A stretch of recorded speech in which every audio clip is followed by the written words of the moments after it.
Hello, everybody. Welcome back to another episode of Oh Shoot. We have a guest on today's episode, but I never do this. I'm kind of just like doing a little intro and I have just a few things to say before we get into the interview. So today's interview is super great. It's with Gaby Bayona. She is an incredible business owner. You're going to hear all of her story. It's amazing. So I'm so excited for you guys to listen to today's episode. Before we get into it, I wanted to just kind of give you guys a little bit of like a trend update or just how I'm feeling lately about certain like photography trends and just like some creative things. I think it's important to kind of be open to, just hearing some fun like suggestions of just new things. And that's what I wanted to do at the beginning of today's episode. So basically I wanted to share with you guys just some things that I've been obsessed with photography wise lately. And I'm sure a lot of you like can tell this by the photos that I post and the photos that I take, but I just wanted to just put it out there and challenge you guys to maybe try something new or try something fun in your photography. So currently I am obsessed with using my flash outside. And I think the reason that I really like doing this is because it mimics like a film photography look.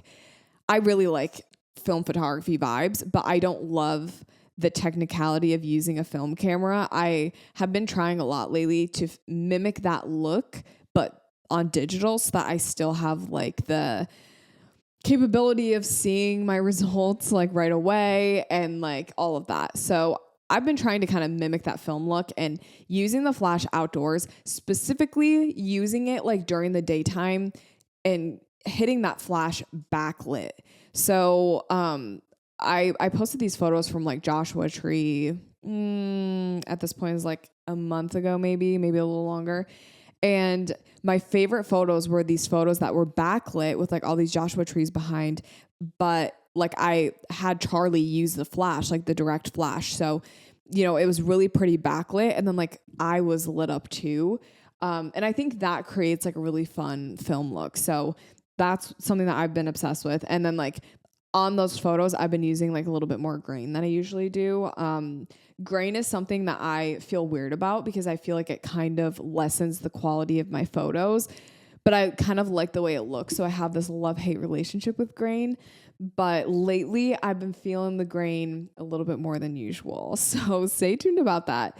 Something else I've been obsessed with is carrying around like a little small camera for like personal things. So I use the Sony RX 100, but like the Canon G7 is really popular right now too. It's that same vibe of like just a small little camera and like just getting these fun photos that are pretty good quality, better than your iPhone, but like not as good as like your big camera. That's been really fun. And I've just been experimenting with different styles of documenting my life. And, my small little camera, my aperture can't go super low. Like it goes to like 2.8, sometimes just 3.2. So it really challenges me to creatively think outside the box and not just rely on the setup that I have and, just really focus on like the photography and like the composition of it all instead of focusing, like I said, on like my settings and stuff. So that's been really fun. And I've been using it on and off, like I would say since Christmas. I just kind of take it with me. Like I'll bring it with me to like my sister's rehearsal dinner. Like I just brought it and did like just a few portraits of them like on it. Like it was so chill. Or like a bridal shower. Like I did just like a few photos on my small camera instead of like bringing my huge big camera. So I feel like it's a little bit less of a commitment too. It's not like, oh, pay me to take these photos. It's more just like, it fits in your purse. It's really easy to whip out. It's kind of the same vibe as just having your phone with you, but it's just a little bit better quality. I've been obsessed with direct sun. Don't know what it is. I do know what it is.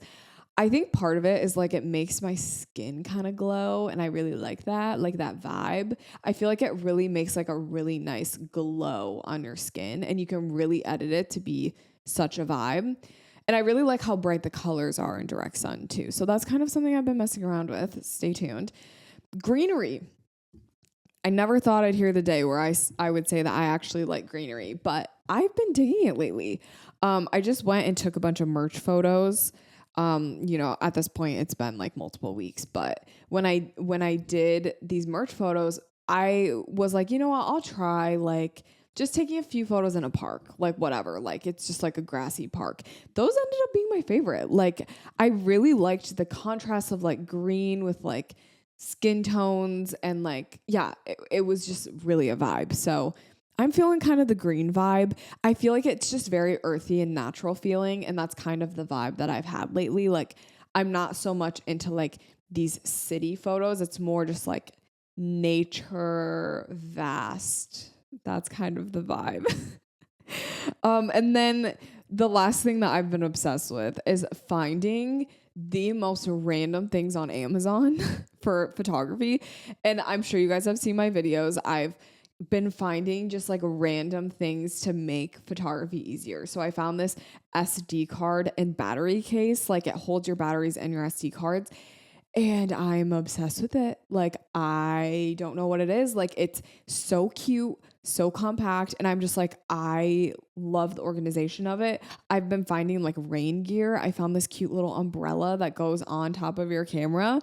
Like, just a random stuff like that I've been obsessed with lately. I think it's just, for me, it's just getting out of the mundane everyday like feeling of I shoot, I edit, I shoot, I edit. Like that's all I do. Like I'm just trying to spice things up a little bit, honestly. Like that's kind of where I am in photography. Like I want the spice. I want that little extra something something. So that's what I'm trying to do. And that's why I'm kind of sharing this little segment of like things I'm obsessed with, because I want you guys to know a lot of this stuff has been pretty new for me, but like, let's work on stretching ourselves outside of our comfort zone. And you never know who you can become when you're just staying in your comfort zone the whole time. So let's stretch ourselves. Let's be uncomfy. And with that being said, let's get into today's guest interview with Gaby Bayona. All right, guys. See you in the interview. Hello, everybody. Welcome back to another episode of Oh Shoot. Today we have a special guest on the podcast. I am chatting with Gaby Bayona, and she's just an amazing businesswoman. I'm so excited to hear her story and for you guys to just hear everything that she has done literally in her life. This is going to be great. So, Gaby, why don't you go ahead and say hi to everyone and tell everyone who you are and give us just a little bit of an intro. Wonderful. Hey, everybody. My name's Gaby. I'm 30 years old, and I run a few businesses in Vancouver, BC. My first business I started kind of when I was 18, but I would say like the one that I'm known for is probably Truvel, that I started in 2013. Truvel is a bridal dress brand. We manufacture everything in Vancouver, and we ship worldwide, selling to stores in the States. I also have two other bridal dress brands. One's called Lode, which I started in 2016. One's called Aisling, which I started in 2019. And I also have three of my own stores throughout Canada, one in Vancouver, one in Calgary, and one in Vancouver, one in Calgary, and one in Winnipeg. I also have a diversity-focused modeling agency that I founded. I was just talking to somebody about this. I think 2017, but maybe 2018. The years honestly go by so quick. And it started off as a passion project. I just felt a need for more diversity in the industry, and it's since taken off, which I'm really happy to see. Yeah, that's so exciting. And I can almost kind of see like the evolution of everything. You started with Truvel, right?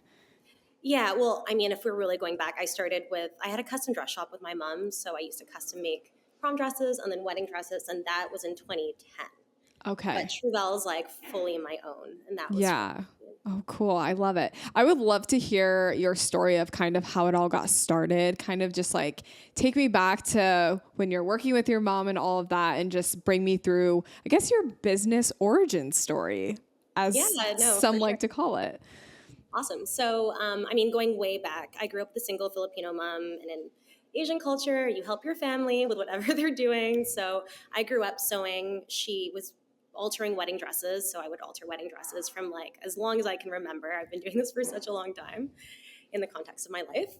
And I just, yeah, helped her. And then when I turned 18, I started helping her more. We opened up a shop together in New Westminster. close to Vancouver.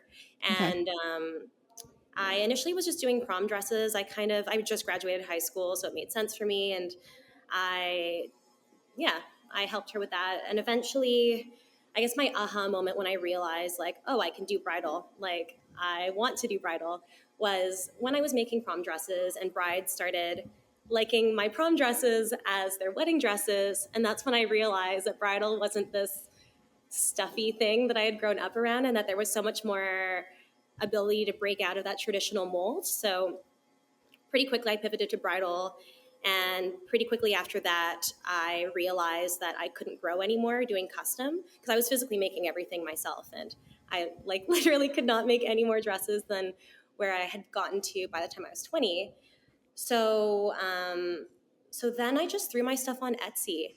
I got really lucky with having a photographer who believed in me, and she helped me shoot my first collection. And yeah, threw my stuff on Etsy pretty quickly, garnered like a pretty good following on Etsy. Through Etsy, got my first retailer, and then shortly after my 21st birthday, I took the plunge and moved into a live work office apartment building. And yeah, early days, like it was just me. Early days, I remember I would be like, okay, I need to sell one dress to pay rent, and I need another dress to like eat and live.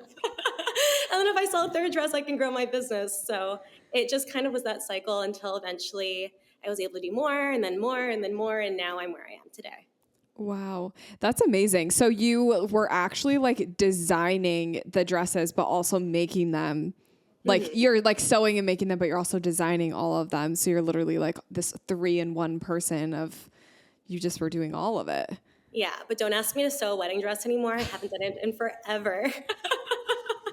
You don't need to Figure it sew. out, but I'd be slow and it wouldn't be as good of a quality as the people that are now Yeah. making dresses. Wow.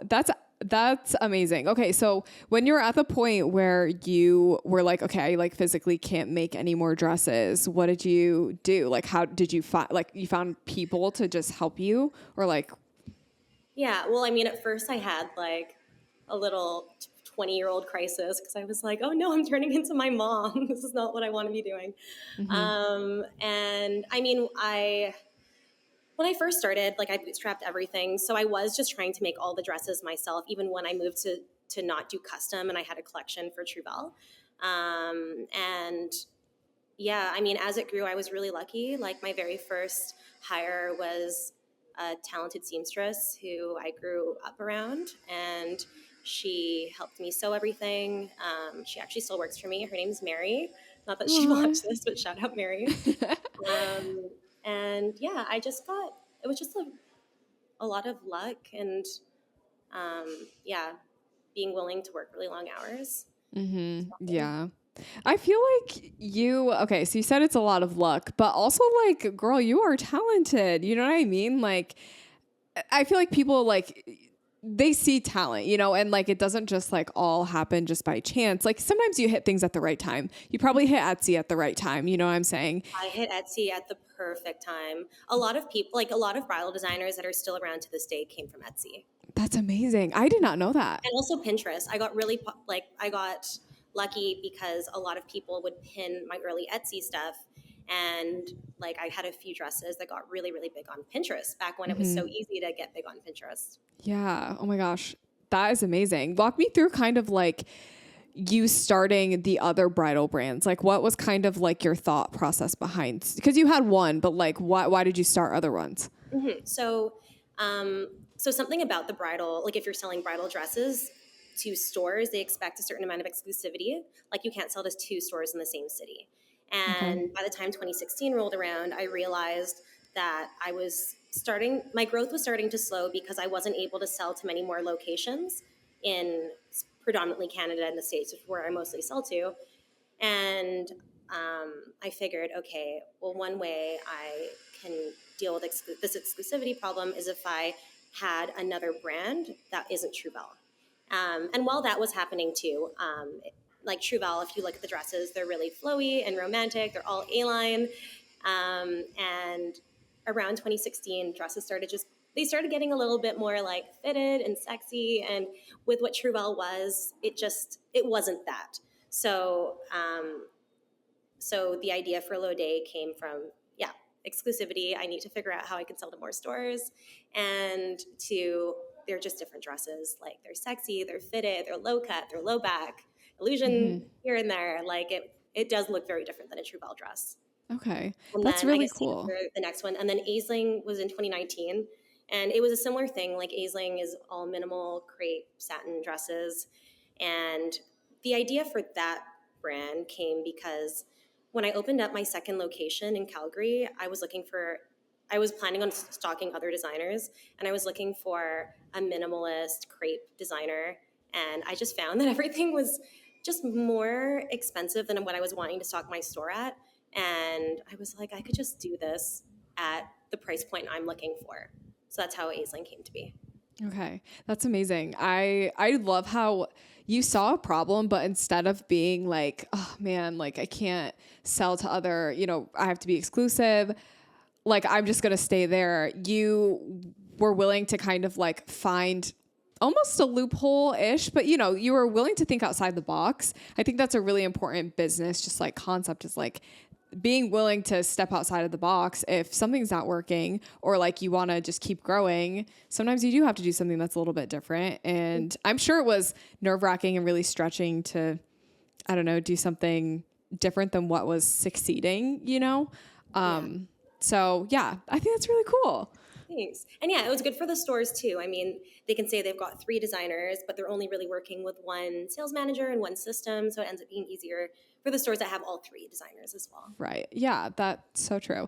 And then I want to hear lastly about your agency. So kind of walk me through like why you started that, when you felt like it makes sense because you work with like models and stuff, but just kind of like, yeah, walk me through why you started that.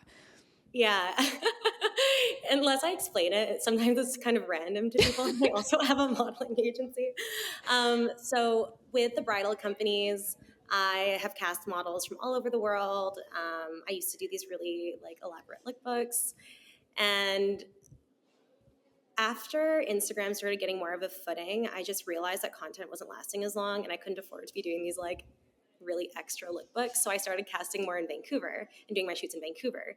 But I realized that Vancouver was a struggle for me to cast, because at the time in particular, like a lot of people were really young, which doesn't really work for bridal gowns, really small. Like I needed people with curves, and I wanted all different, like a whole plethora of different people and what they look like. So I started Instagram casting, finding friends, and started hiring them for some of my shoots. And in Vancouver, I've got a bit of a network of small business owners and people who are in casting. So they started asking me who these models were. And I was like, recommending people. And then I was like, okay, there's clearly a need. I need it. These people need it. So I just invited a bunch of people who I'd either worked with before or found on Instagram to a casting. We took photos of them with my then ex-boyfriend, who's lovely. Shout out to Brian. And I threw I ended up picking 20 models to start with, made a Squarespace website just by myself, and threw it on my Instagram. And within like a week of launching this, I had like Aritzia, Lululemon, Herschel, like sending me emails. So that was cool to see how fast that ended up coming to be. And the agency was pretty small. Like I ran it by myself for the first few years. And then in 2020, BLM happened. And the agency, because we were already diversity focused, it wasn't like we were suddenly having to pivot anything from what we were currently doing. It went from being like probably a more medium-sized agency in Vancouver to, I truly believe during that time we were the busiest agency in Vancouver, if not Western Canada.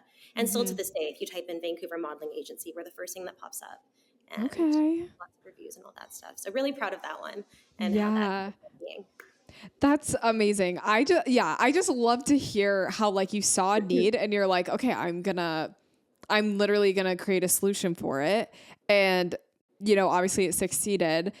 that's not always the case, but like, I just think it's such a good mindset to have. Like, there's a need, I'm going to fill it. And like, because you're already doing it anyway, you know, like like you said, it was already happening. So love it.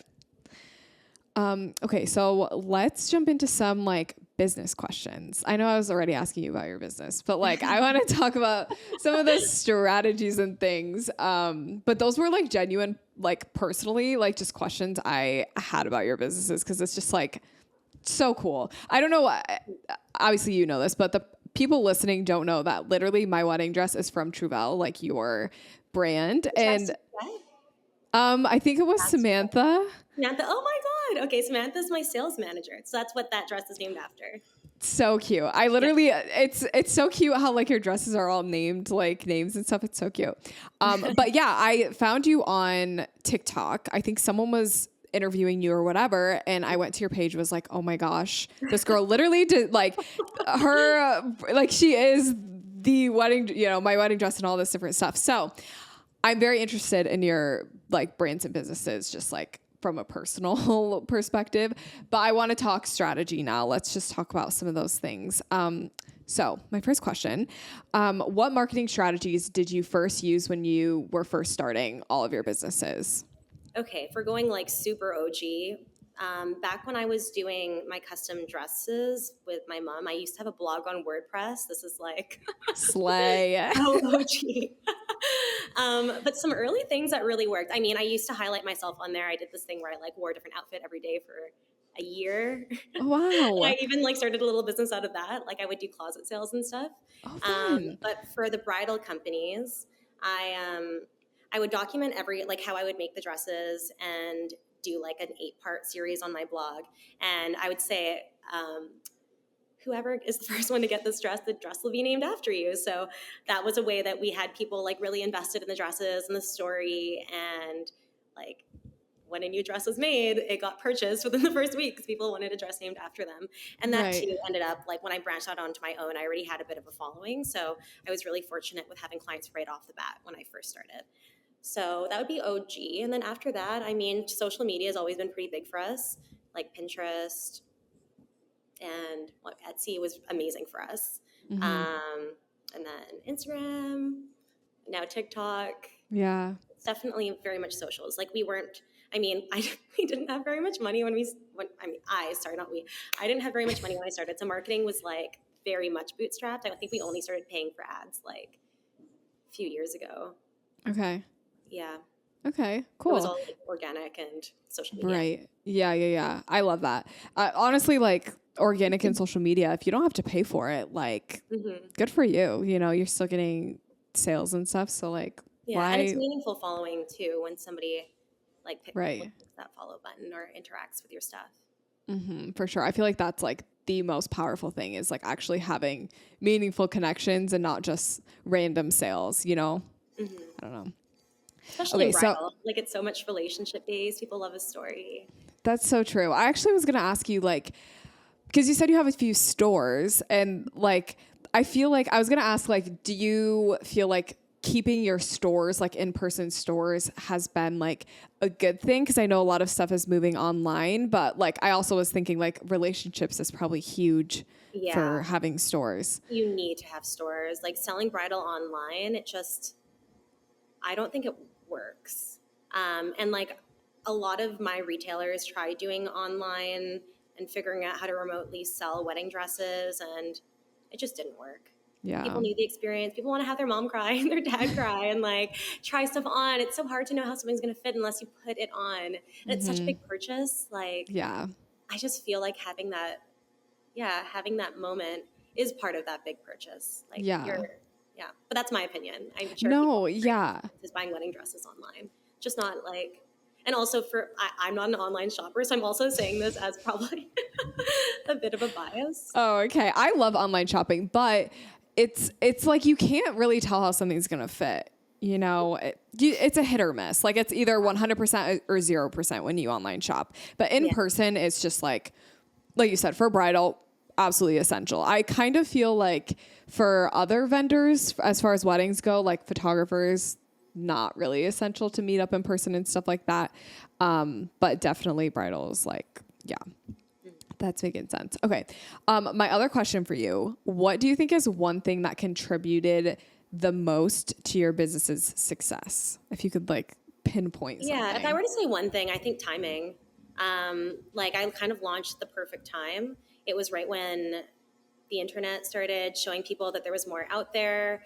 Um, it was right when these new types of stores started popping up with brides that didn't like their experience, so they opened up their own shops and wanted something different. I think if somebody tried to do what I did now, it would be a lot harder because a lot of these boutiques that I worked with that weren't established at the time are now established, and they Right. don't want to take a risk on a new designer like they would or did back in the day. Yeah. Yeah. No, that's, that's amazing. Timing is really everything. And when we think of like today, I always try to think like, it's hard to know, but like I try to think what is right now the thing that it's going to be like, oh, I wish I would have got into that a couple months earlier. You know how it was with TikTok and stuff like that. I'm always wondering like, what's the now thing? Do you have any like ideas of like what something would be like now? I mean, TikTok, definitely. I wish I was on TikTok earlier. Yeah, literally. Yeah. But besides that, I don't know. I hear people are on YouTube Shorts, but I'm not on there. So Yeah, this I've is been just hearing that Thursday. too. Yeah, it's hard. I am assuming you have like a marketing team or social media team that kind of like, yeah, throws everything up on all the platforms or Yeah. whatever. Yeah. Cool. So I wanted to ask you like a piece of advice that you would go back and give yourself if you could when you were kind of first starting everything. I would definitely tell myself to not be so like strung up on making mistakes. I would definitely like really take it to heart and beat myself up a little bit if I made like a mistake, big or small. And what I would tell myself is like, girl, you need to make those mistakes. Like that's going to be what informs your future decisions and your future reasoning and shape you as a leader. You need to go through all of those things, no matter how hard they may seem at the time. Yeah, that's so good. What are some like business lessons that you learned? Oh my God, so many. I mean, like, for looking at baseline things, like one thing that I was really bothered about was I just messed up so much on my taxes early on. And I was like, if I went to school, maybe I would have learned this. And then I was like, wait, if I went to business school, then I would have like lost 4 years and spent all this money. Like, I'm being hit with like a $200 late fee. Like, it's really not the end of the world. Yeah. Um, I mean, I think this is something that this isn't new, but like just focusing on your team and making sure that you have a really good foundational team, especially when you're starting. I got super lucky with that, but yeah, just being really good with that. I think another like business lesson that I wish I had learned earlier was just being like having those hard conversations with both yourself and with your team earlier rather than being like this optimistic thinks that things are going to work out, because it'll just save so much like time and sadness if you Yeah. just talked about it earlier. Those are the things that pop up for now. Yeah. Yeah. No, that's really good. I like even the first, what did you say about making mistakes? Like that just hit me like, and like taxes, like those are all like examples of like mistakes and stuff. But like, I just feel like we're so incredibly hard on ourselves. Like, because it's like, it's your business, like it's your baby. Yeah. So it can It's feel just like, like, oh, I should have known better. Like, yeah. oh, this is so dumb. Like, if I just spend an extra 5 minutes, like all these what ifs, it doesn't matter. Just figure it out. Like, sort through Yes. it. Yeah. Like you can't be worrying about the what ifs. You need to focus on like future things and just like learn from it. You know, like it's whatever. Your $200 tax fine, it's whatever. You paid it. You're good, girl. Okay. So I wanted to transition to talking a little bit about mindset because I feel like when you're starting a business, like mindset is just so huge. So what would you say are some of the mindset things that you kind of struggled with when you were first starting your businesses? I definitely had imposter syndrome. I think that would be like a pretty typical thing, not even for a young person, I think for everybody. Um, yeah, just feeling like I wasn't taken seriously and then letting that get to my head and then not feeling like I'm capable. I always, like, for a really, really long time, I just kept on wishing I had more life experience. I think I only honestly got out of that like a few years ago. And I mean, I started in business when I was 18. So I'm like 12 years in. It like took almost 10 years to get out of that. Um, that's definitely the biggest thing. Yeah. When you say life experience, you mean just like literally just like being Everything. older. Yeah. No, honestly, everything. Like not feeling like I'm a good enough sewer, not feeling like I'm a good enough designer, not feeling like I'm a good enough boss, not feeling like not feeling like I'm making the right decision, second guessing myself. I wouldn't let anybody know, but I always had those going through my mind. Mm-hmm. And with the imposter syndrome thing, do you think that actually affected like your work and like what you got done, or was it just kind of mental and it kind of stayed there? I think it helped.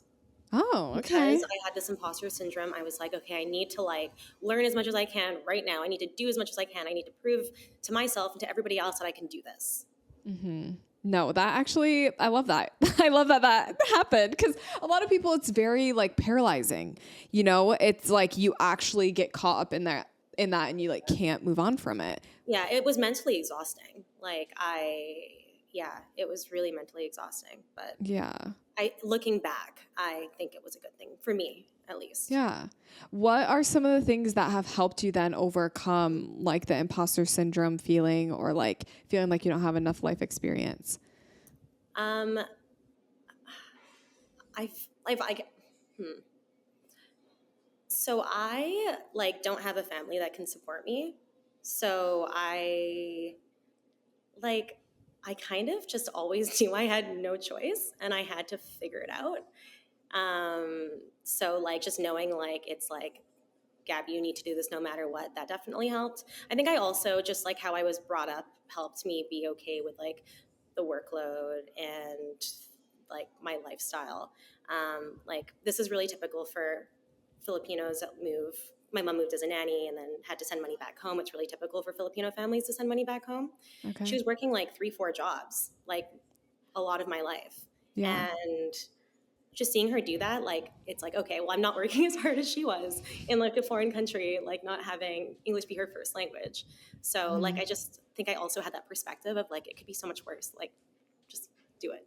Yeah. Yeah. Yeah. That's something that your life experience really helped you really just helped you in that situation. It's, it's I have no choice. I'm just going to do it. And it's you have determination, perseverance, all of those things. It's just you have no option. And I honestly think it's a cool thing to experience. I know it's hard to see your mom have to go through that. But it turned you into an amazing person, so. Yeah. I just gave me perspective on how things could be. Yeah. So yeah, I'm really grateful for that. Eternally grateful. Yes. That's amazing. So what are some mindset things that have helped you in your business then? So kind of to switch the question around. Mm-hmm. Yeah, I mean, the mindset of just figuring it out, that would probably be the biggest one. And other mindset things. I think I've always been really good about oh, I can do this. So I'm just going to do it and I'm going to figure out. And I've never been scared to start something without having the full picture. I'm very much a figure it out along the way kind of person. Mm-hmm. So I think that's helped me start so many things and not be needing a full business plan or needing all the mentorship or needing all of the life experience. Even though I wish I had it, I still would do it even though I didn't. You know what I mean? Mm-hmm. Yeah. That's a really good thought because I feel a lot of us were we just want to know the future. We want to know a step-by-step plan in order to start something. But that is just it's kind of unrealistic. I don't think anyone could have step-by-step planned where they are today. That's not how it works. You kind of just have to go and start. Mm-hmm. Yeah. Yeah, definitely. Yeah. So I guess literally this is just a yes or no question, but do you think that your can-do attitude helped you get to where you are today? Yeah, definitely. Yeah.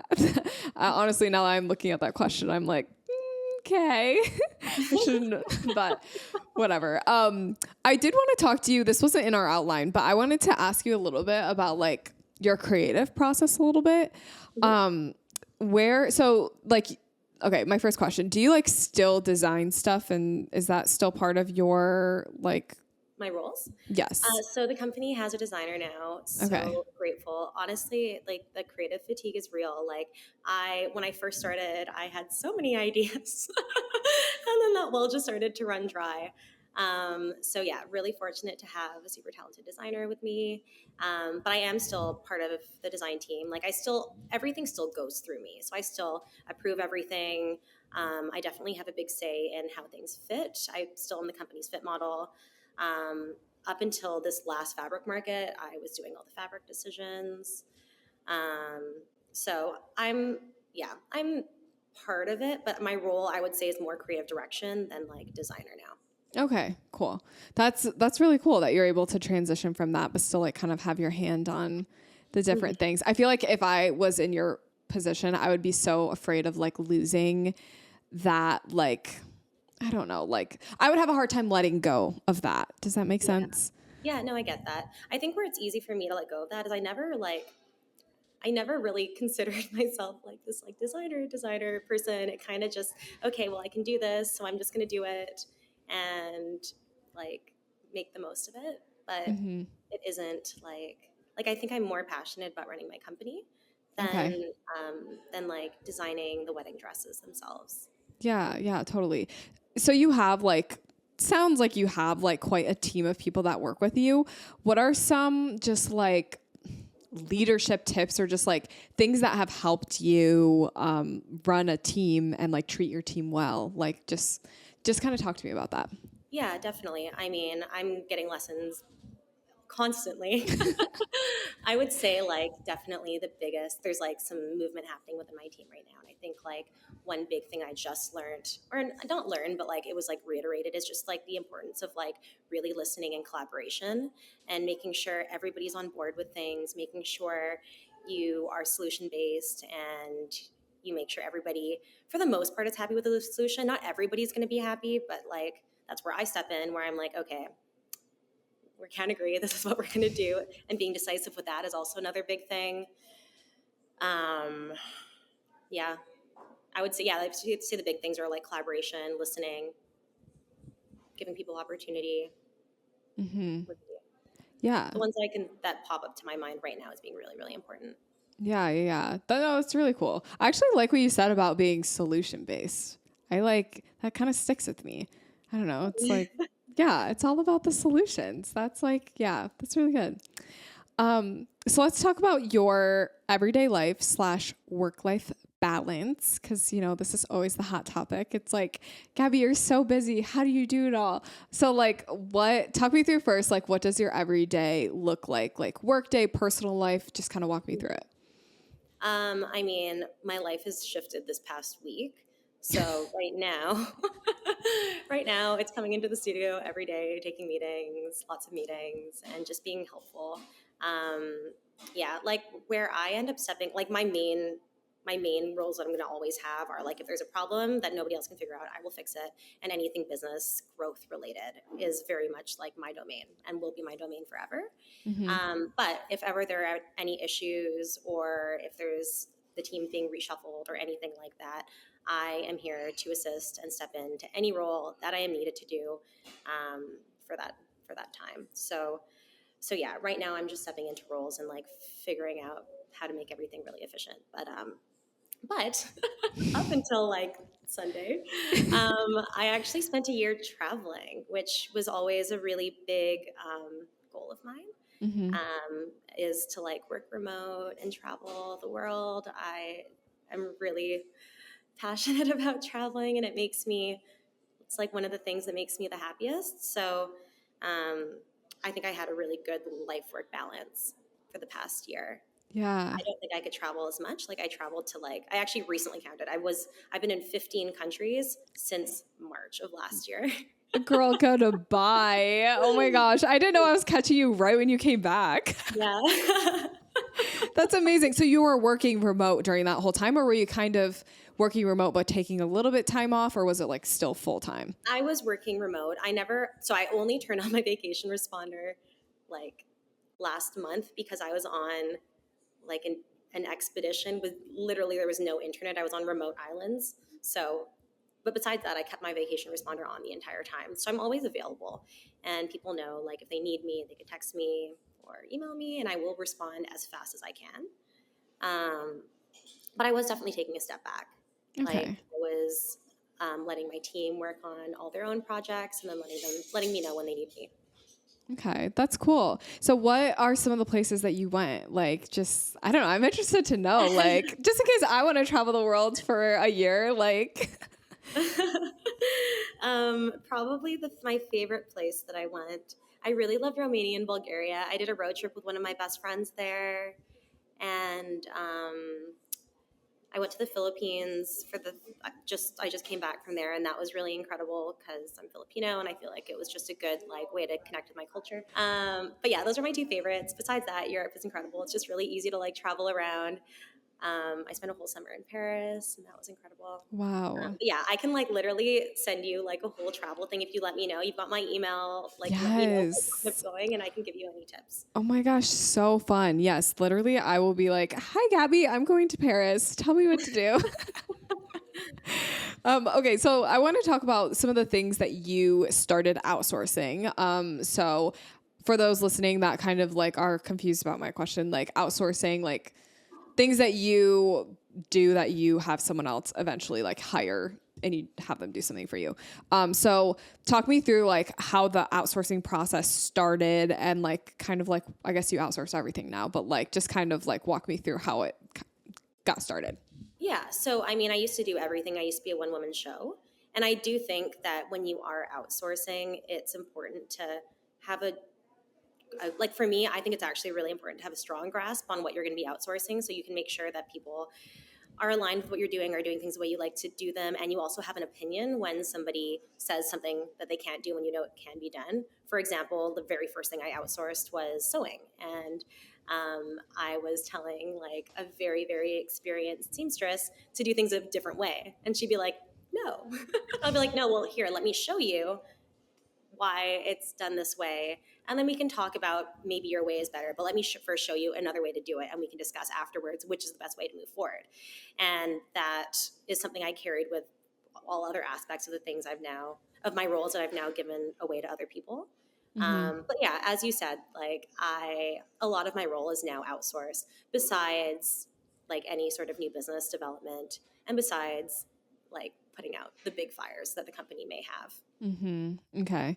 And you mentioned that one of your roles is like business growth, which I think is so fun. Like imagine just like focusing just on business growth. Like I'm talking to It's my myself. favorite. It's like, Okay. So you mentioned business growth is one of your roles, which is so fun and exciting. Just kind of walk me through like what it's like to sit down and think about growth in your business. Like, what are some of the strategies that you have and ideas that you have for growth in your business? yeah. So I feel like the ideas just come naturally. Like I've got a lot of random things that I want to do. Um, when it comes to what actually ends up getting done, it's definitely a team discussion because I don't do like I'll come up with the ideas, but the execution nowadays is definitely not all me. So I need to make sure people are on board, change things as needed, and then figure out a way forward. Um, yeah. And yeah, and just constantly reevaluating what works, what doesn't work, what makes sense, what we have money to do as well. Mm-hmm. I have a contract CFO now, so they let me know if I can afford to do these ideas. It's good to keep you in check. Yeah, yeah. But that being said, I actually want to slow down a little bit. I'm really grateful. I had lots of growth for the first 10 years of my business, and now I'm just really keen on like making sure my things are solidified and things are running smoothly. The team's supported, the foundation's strong. Mm-hmm. Yeah, that's what I mean. That's going back to the basics and back to like the value of your business, but it's a really good thing to just make sure it's in check. And like sometimes you get to a point where it's like, do I need to keep growing or like should I Yeah. just like chill and like let things flow as they are? Yeah. I mean, there are two sides to that, right? Like, I do, I like the idea of just keeping things as they are because obviously that's easier for me. But I need to offer my team growth opportunities Mm-hmm. and for me to be able to retain them. And if I'm not retaining my team, that at the end of the day is going to be more work because then I lose somebody really incredible. Mm-hmm. So I do need to keep growing and figuring out a way to Yes. do that. Yeah. But I just don't want to be as aggressive as I Gotcha. have been the past little while. Good. Well, yeah, that's a really good way of looking at it. Obviously, I don't run like a business with tons and tons of people. So like that is definitely smart. Keep them around. And yeah, it shows that you care about your people too. Like that's something that I can definitely tell, and something that like from this interview I've learned is just like, I can tell you care about the people that work for you. Yeah, which is so important at the end of the day. Like, yeah, I definitely try my best. Like I'm not perfect, but right. I've always tried my best. Cool. Well, I think that's literally all I have for today's interview, but I would love for you to tell anyone listening if you have any fun, like exciting projects coming up, passion projects, whatever, just what's new with what you have going on. Well, the new thing we're working on, we're relocating our Calgary store. So I'm really excited about that. Doing like redesigns of stores is really fun. Yeah. Yeah, besides that, we're looking at we're launching some new accessories, which I'm really excited about. We're actually shooting our lookbook also like in a week and a half. So I'm Okay. really excited about that. Yes. Besides that, I'm just excited to spend summer in Vancouver and like bike around a lot, like that on a personal aspect. Girl, I love biking too. It's so fun. Yeah.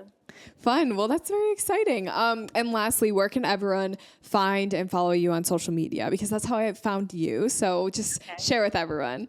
So my Instagram is Gaby Bayona, GabyBayona. And through that bio, you can see all of my business handles. Mm-hmm. And then on TikTok, I'm Gaby.Bayona. Okay, I don't awesome. know who's got the Gaby Bayona. Yeah. It isn't me. I will have your socials linked in the bio of this episode too, so everyone can go find and follow you. I love that your bio has all your businesses because I literally went to your Instagram before this and like went and looked at all of your businesses, which was so fun. So it's a great thing to have. Thank you. Yes. Cool. Well, thanks so much for coming on today's episode, Gaby. It was so great meeting you, and I hope everyone listening has a great rest of their day.